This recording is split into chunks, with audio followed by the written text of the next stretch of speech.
It's Bullseye. I'm Jesse Thorn. My first guest is Rachel Bloom. When we talked in 2016, she just won a Golden Globe. And at the ceremony, she seemed legitimately shocked that she won.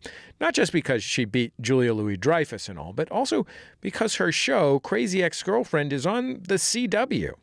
And maybe 1 million people watch it, which is a lot, but it's not a lot for a network TV show.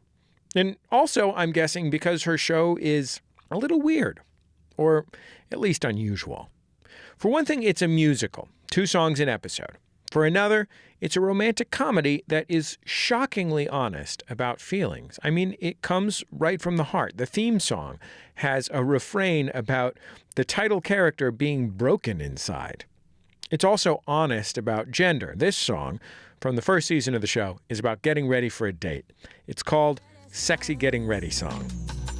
First I make everything shiny and smooth. Oh yeah. 'Cause I want my body to be so soft for you. I'm gonna make this night one you'll never forget. 'Cause boy, I know you like an hourglass silhouette. Let's see how the guys get ready. It's the sexy getting ready song. The sexy getting ready song. Fluffing and flouncing, giggling and laying. The sexy getting ready sound. Rachel Bloom, welcome to Bullseye. It is great to have you on the show. Thank you for having me. I hope that I didn't... That was my best impression of like what I would sound like if I was on public radio. Thank you for having me. Do I really sound different when don't. I'm on public radio? Well, in the opening, you suddenly like went into radio voice, but now you're just talking. That's what you're not supposed to do. You're not supposed to have announcer voice when you're reading something. It went a little lower. I feel like you're accessing. It's not like you're faking anything. It's like you're accessing more of a bass. Oh, that's my theater training. More of a Fraser Crane. I'm supporting my diaphragm. There you go. I found my resonance. Ha. Yeah, you got it. Exactly. Rachel Bloom, for the benefit of our radio audience, knows that in order to find your resonance, you put your hand on your chest, then go through your entire register from high to low and find where you feel the most vibration. There you go. Where'd you go to school? That's the center of your voice. I went to School of the Arts in San Francisco, high school. Ooh. Where'd you go to school, Rachel Bloom? I grew up in California, went to public high school here, and then I went to New York University. One of the things about Crazy Ex-Girlfriend that is so great, and there's a lot of them, I'm a big fan of the show. Hey, thanks. No problem. Is that it is very specific about Southern California in a way that Southern California is rarely seen specifically in film and television. Like, there's so much Southern California in film and television. Yeah. But so little of what most of Southern California is. Well, most people who live here and are in entertainment, 9 times out of 10 have come from the East Coast. So they have a very, recently moved to Southern California, probably moved here with a job to seek success. They have a very specific view of it. I grew up here similarly feeling like an outsider, but I was born here and grew up here the whole time wanting to be on the East Coast, but being kind of stuck here. And so when I think of Southern California, I don't automatically think like the industry I'm in. I think about my childhood and my parents being cold in restaurants and just when my mom orders a taco, just being like, how spicy is the sauce? And the waitress being like, I mean, I don't know, it's like spicy. And she's like, I can't eat the spicy sauce. My family's not, they're East Coast people who are living a mile away from the beach. But also I think that it is a specific type of suburbia. The show is set in West Covina. Yeah. And, the suburbs of Southern California, many or most of them are the home of a lot of the kind of ethnic and cultural diversity of Southern California. And so, somebody might think of recent Chinese immigrants living in a Chinatown in a city like San Francisco or New York or Seattle. And here in Southern California, they live in a few towns east of Los Angeles that are as suburban as any other, only all the signs are in Chinese. Even more so, like you go to the mall in West Covina, and it's truly mixed. I mean, it's such a melting pot. You know, I think that LA city proper is very like segregated. A lot of it's been gentrified, but in the suburbs, you get kind of like a color blindness that you don't get in the city, but still like cultural traditions. I mean, you know, a lot of the great restaurants in West Covina are like Chinese, Korean, Filipino restaurants. But like, I mean, we say it's like people of all cultures going to the same Applebee's. Like, it's this like freshness and this newness where the kind of utopia of it is like everyone gets along and no one really cares like what your background is, because like it's cool, we're all Californians. But that's not actually that real. I mean, that's sort of what the show is about. That's like the utopia of it. Obviously, like it's a lot more nuanced than that, but the idea of portraying the true diversity of a Southern California suburb, and also like what real Southern California is like, as opposed to like the Hollywood version or like rich people by the beach. That's what we're going for. I want to play a song from Crazy Ex-Girlfriend. This song is called West Covina, and the context is that my guest Rachel Bloom's character has moved from New York to Southern California ostensibly because she got a great job offer in West Covina. That's not the case. She's telling herself it's because she just needs a fresh start. She's actually in a weird kind of love with an ex-boyfriend from middle school summer camp. And that love is probably a cover-up for deeper emotional issues. The song is sort of a tribute to the idea of what West Covina might be. West Covina, California. West Covina, California.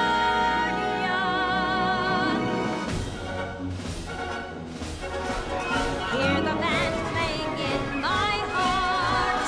My new life is about to start. True happiness is so near.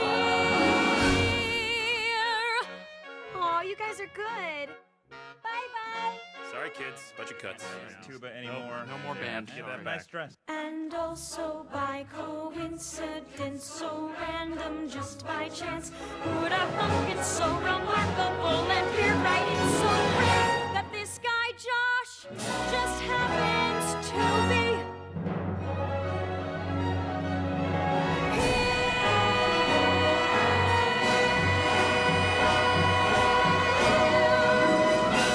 Only 2 hours from the beach. I just like listening to that though. I was like, oh, I love it. Why do you love it? I love that song because that's a full, I think it's like a 30-something piece orchestra. And like, I went from doing like music videos on the internet to like getting to write a song for like a multiple piece orchestra. And so I still love the lushness of that. And that type of song, in many ways, that was something that that contrast of like glamorous versus reality is kind of the core of the show. And it was something I'd been wanting to do for quite some time. So I still love that song.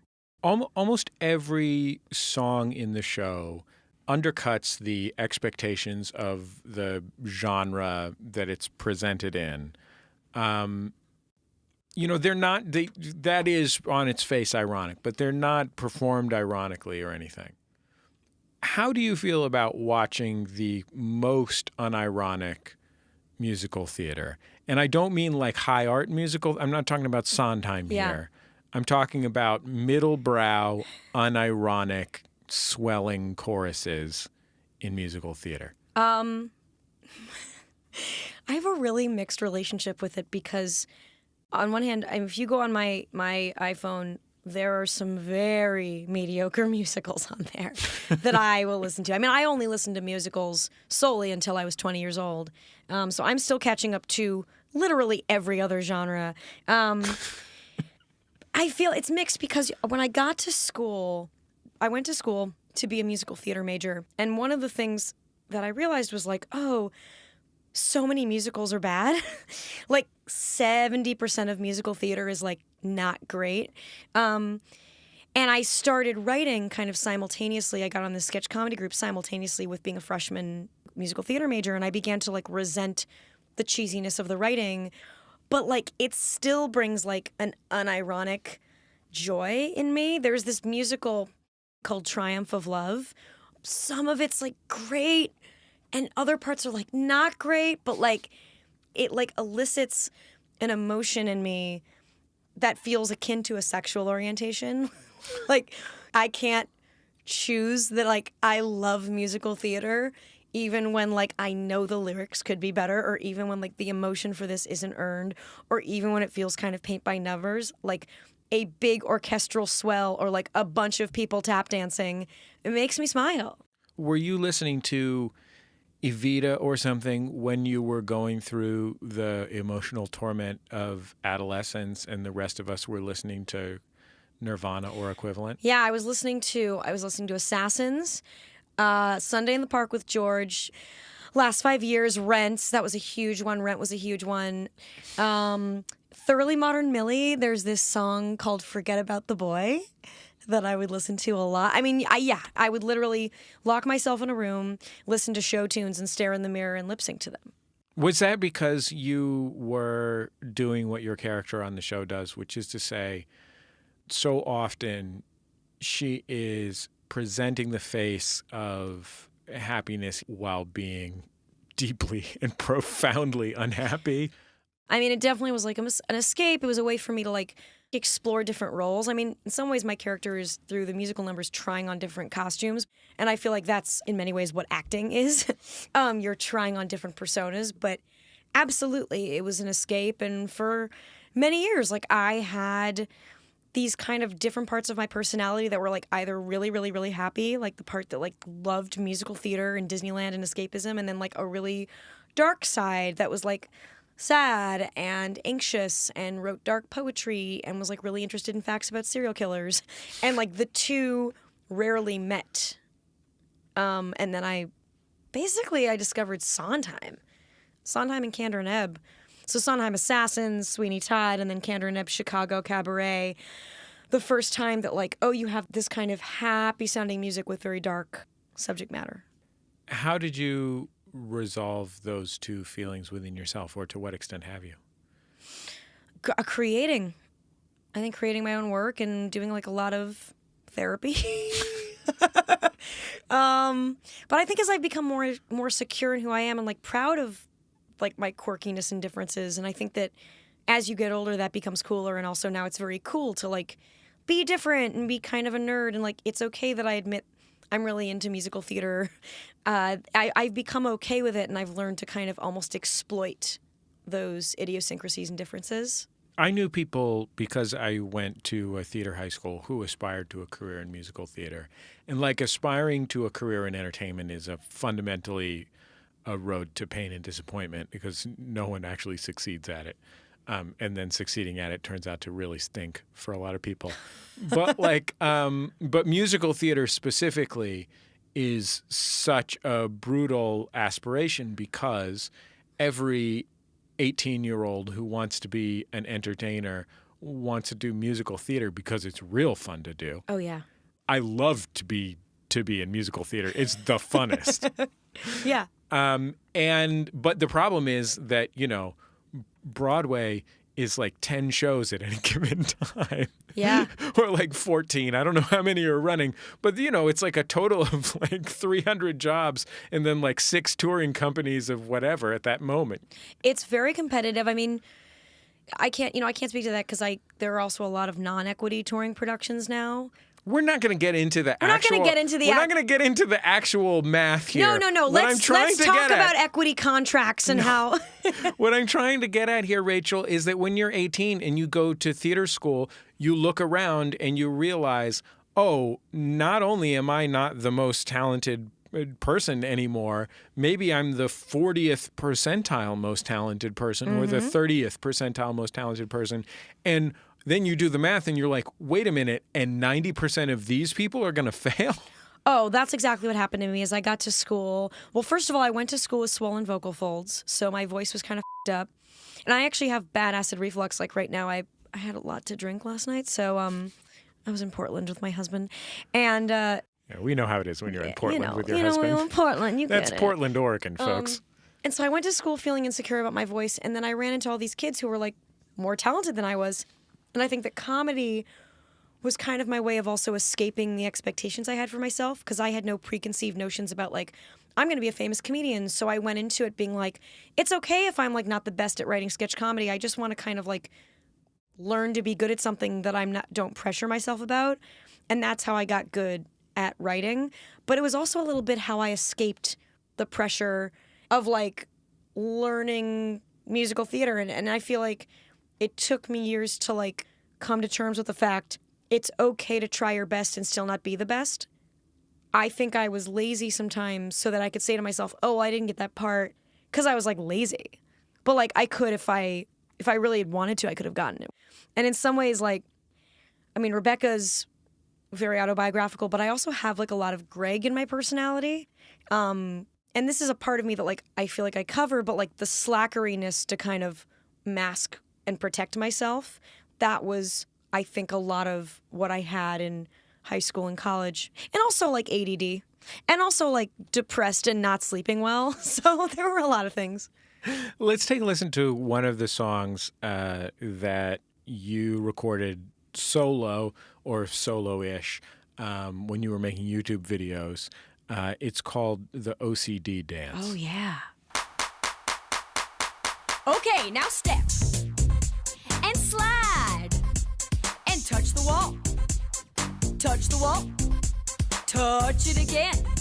Touch it again. Touch it one more time. Touch it one more time. Touch it again. Otherwise, bad things will happen. 1, 2, 3, 4, 5, 6, 7, 8, 9, 10, 11, 12, 13, 14, 15, 16.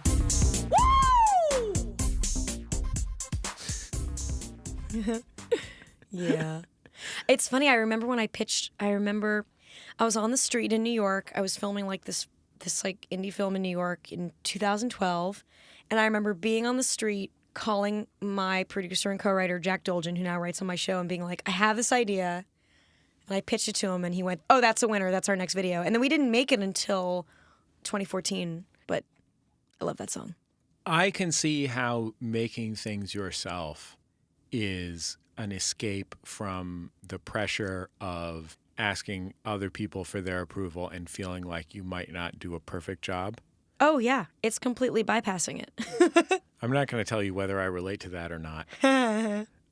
But yeah, it is a classic way to avoid the part of, especially acting, where you basically have to ask permission the entire time because somebody has to give you a part. Oh my God, totally. Like, it's complete power. I mean, I see writing as freedom and power. Like, people say, oh, creating your own work, that's so hard. But like, I see it as kind of the opposite. Like, oh my God, I get a say over everything. And the fact that I co-created my show, I'm not afraid of making someone mad at me, like in interviews or like my social media. I'm in charge of my own brand.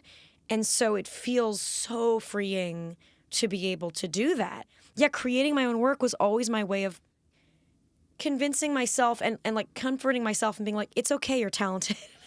Because there are a lot of times, I mean, like the first writing staff I was on, I was the youngest, I was the only girl, but more to the point, like I was the most green, and everyone on the staff was like better than I was. They were more experienced, they were more confident.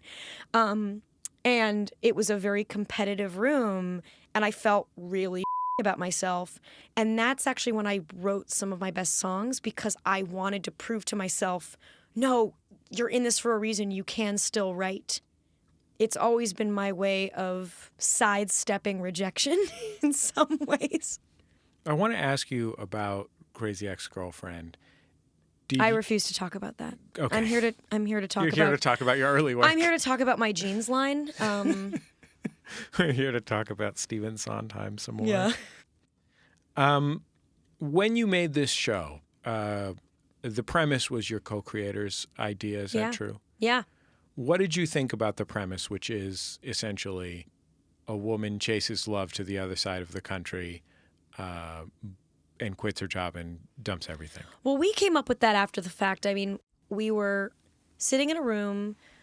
Her name is Aline Brush McKenna, and she's great. She saw my videos, and we're sitting in a room at CBS, and we're talking about, okay, what could be a good musical TV show? for us to create together. And I was pitching all these ideas about show business, and she's like, no one cares about show business. And she was like, what about this movie idea I have called Crazy Ex-Girlfriend about, the highs and lows of obsession. I can't think of anything that lends itself better to musicals. And when we came up with it, it was always from a feminist perspective. It was always a romantic comedy. And as someone who let love throughout my life made me feel powerless, disenfranchised, crazy, obsessed, the opposite of empowered. So I really connected with the premise, and I didn't care if it was PC or not. To me, it felt truthful. I don't care if but that's not a likable character. It's true. And it's something that very, very intelligent women who are unhappy do. And men and women do it. We let the euphoria and the obsession of love take hold and cover up what's really going on in our lives. I think the presumption is that if you're going to call your show Crazy Ex-Girlfriend, it's going to be one of two things. One is a show where the titular crazy ex-girlfriend, a show from a male perspective where the titular crazy ex-girlfriend is the butt of the joke. Mm-hmm. The other is an ironic version of that, which is to say an ex-girlfriend who's not crazy at all. Yeah. I don't think anyone would expect that it would be a show from the empowered perspective of a woman who is a little bit out of her mind. Yeah.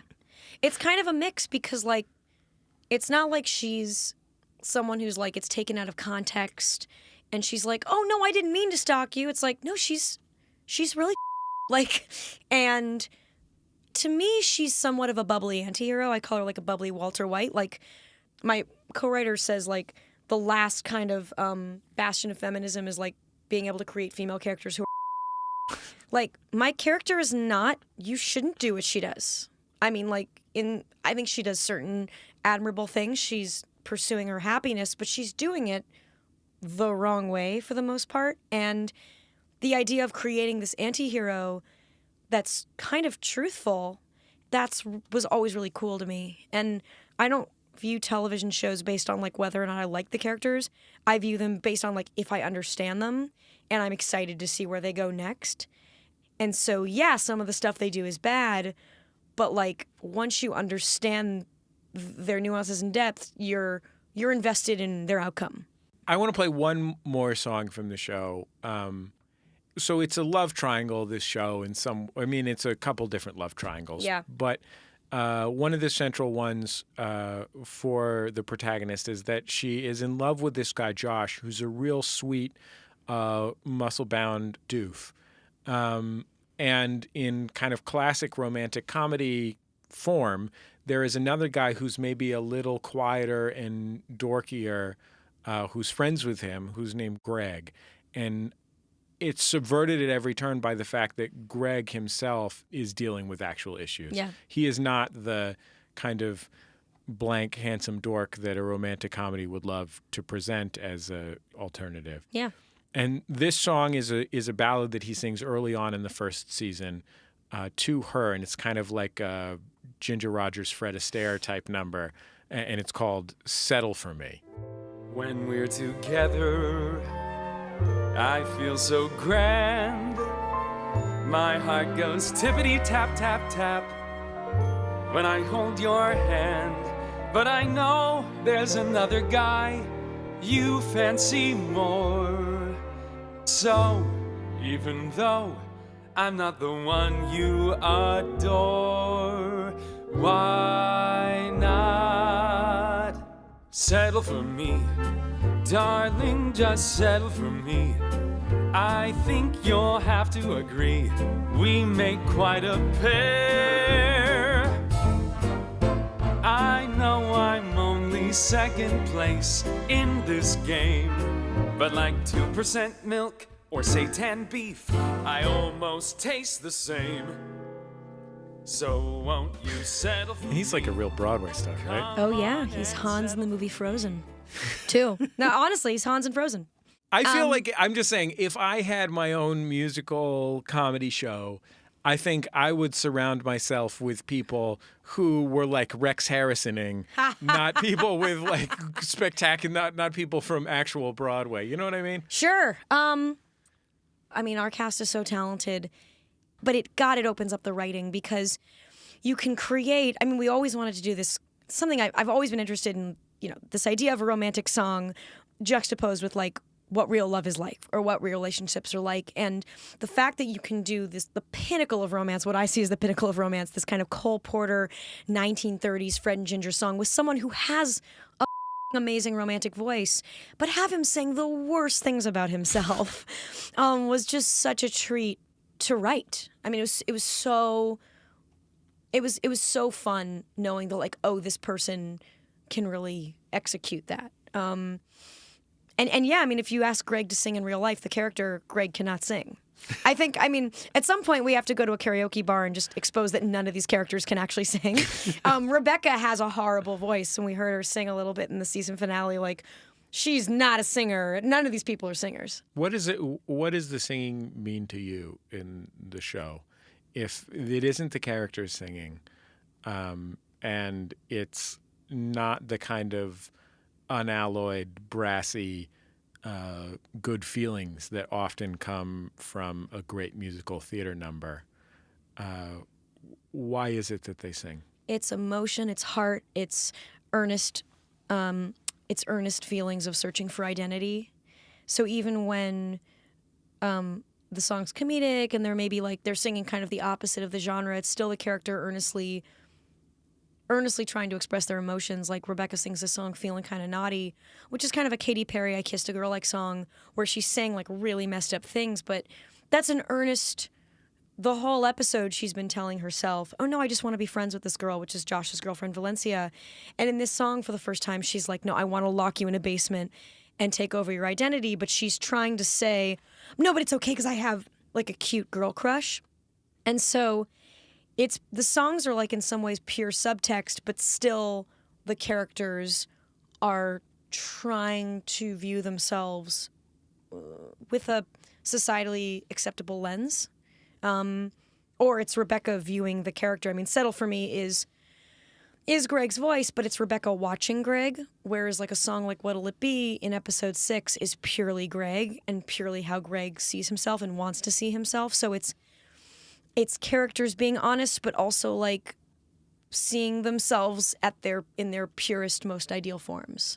I get the feeling that conflict was, and maybe still is to some extent, but certainly was a great conflict in your life. The idea that maybe at your most successful, you're just tricking people into thinking that you're okay. Yeah, although, this past year's been insane because I went from having a dead TV show to winning a Golden Globe.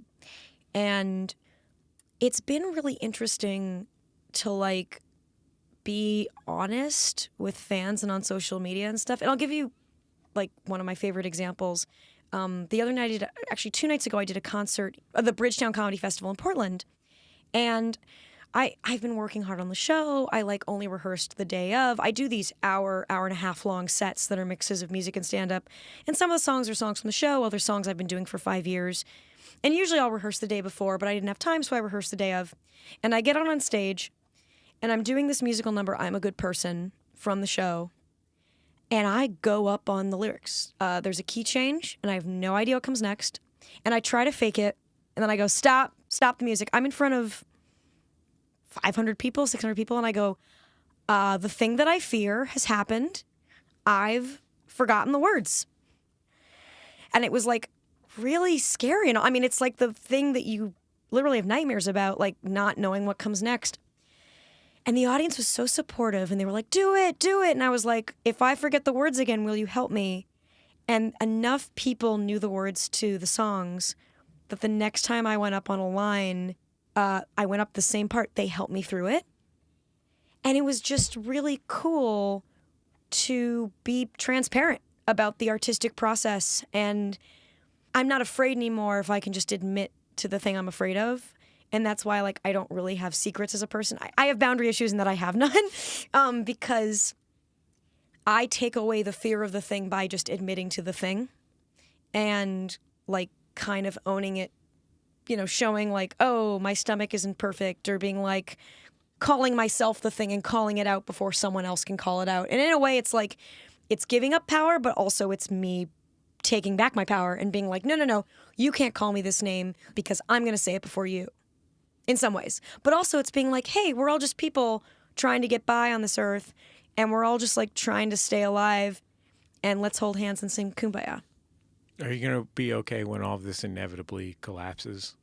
God, I have no idea. I have no idea. I mean, yeah, man, I like, what are we talking about? Are we talking like Britney Spears breakdown, or are we talking about just like it all fades? I don't know. You tell me. I mean, it's your life. You're the one who's with the constant stream of self-critique deep inside. Yeah. I don't think I'm garbage. So like, that's the thing, is like, I have a higher sense of self-worth than like I used to. Because I can now fully admit that I'm human. I think like writing and creating my own work kind of prevents that like full feeling of collapse, where it's like, okay, so I'm not getting work, I'll write a play and put it up. Like, there's always that safety of like, the writing gives me freedom, or I'll just go insane. Maybe I'll go crazy and it'll be hilarious. It's fun. It'll be fun either way. How about that? It'll be a ride. Either way, it'll be a Let's hoot. just hope I haven't procreated when I go full craze. Rachel Bloom, thank you so much for coming on Bullseye. It was really great to see you. Thank you for having me. Rachel Bloom and I talked in 2016. Crazy Ex-Girlfriend just wrapped up its 3rd season on the CW. You can stream all 3 seasons right now on Netflix.